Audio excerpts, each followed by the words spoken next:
Rangpur railway station superintendent হিসেবে আব্দুল্লাহ আল মামুনের পদোন্নতি নিয়ে ব্যাপক প্রশ্ন দেখা দিয়েছে।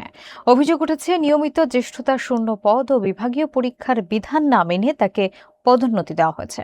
বিস্তারিত দেখুন জুয়েল মজহারুলের তথ্যচিত্রে। রংপুর রেলওয়ে স্টেশন সুপারিনটেন্ডেন্ট পদে আব্দুল্লাহ আল মামুনকে পদোন্নতি দেওয়ার প্রক্রিয়া নিয়ে রেলওয়ে অভ্যন্তরে তীব্র সমালোচনা তৈরি হয়েছে।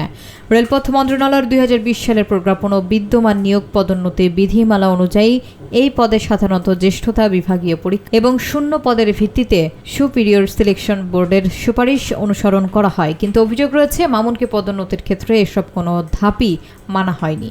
তিনি চতুর্থ গ্রেডের স্টেশন মাস্টার হয়েও উচ্চ গ্রেডের বহু কর্মকর্তাকে বাদ দিয়ে স্টেশন সুপারিনটেন্ডেন্ট পদে নিয়োগ পান বলে দাবি করেছে রেলওয়ের একাধিক সূত্র।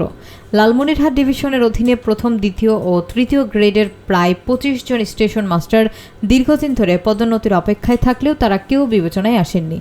অভিযোগ রয়েছে, বিভাগীয় ব্যবস্থাপক মোহাম্মদ আবু হেনা মোস্তফা কামাল এবং বাণিজ্যিক কর্মকর্তা আব্দুল্লাহ আল মামুনের যোগ সাজশে বিধি বহির্ভূতভাবে এই পদোন্নতি সম্পন্ন হয়। এ বিষয়ে কথা বলতে গেলে পদোন্নতি পাওয়া মামুন তার গ্রেড স্বীকার করলেও অভ্যন্তরীণ কার্যক্রম নিয়ে কিছু বলতে চাননি। অন্যদিকে বিভাগীয় ব্যবস্থাপক বলেন, সিনিয়র কাউকে পাওয়া যায়নি এবং বাণিজ্যিক কর্মকর্তার সঙ্গে যোগাযোগের পরামর্শ দেন। আমি তো তখন ওই ঘরে ছিলাম মাস্টার হিসেবে, তখন আমিও সিনিয়র। হ্যাঁ, তখন ওই ওদের মধ্যে আমি সিনিয়র। কারণ প্রশাসনিক কাজের সাথে অফিসের অনেক কিছু কাগজ থাকে, তাহলে ওই হিসাবে তখন উপস্থিত ছাড়া বলে কি, তাহলে তো ওকে দিয়ে আপাতত বিরক্ত একটা দায়িত্ব দিয়ে তাকে একটু কাজে করি। সেটা কে করলো, ডিআরএম না আপনারা যে ডিটিএস?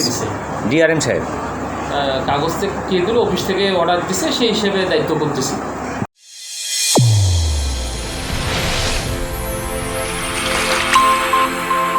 চ্যানেল A1 হৃদয় রেসপন্স।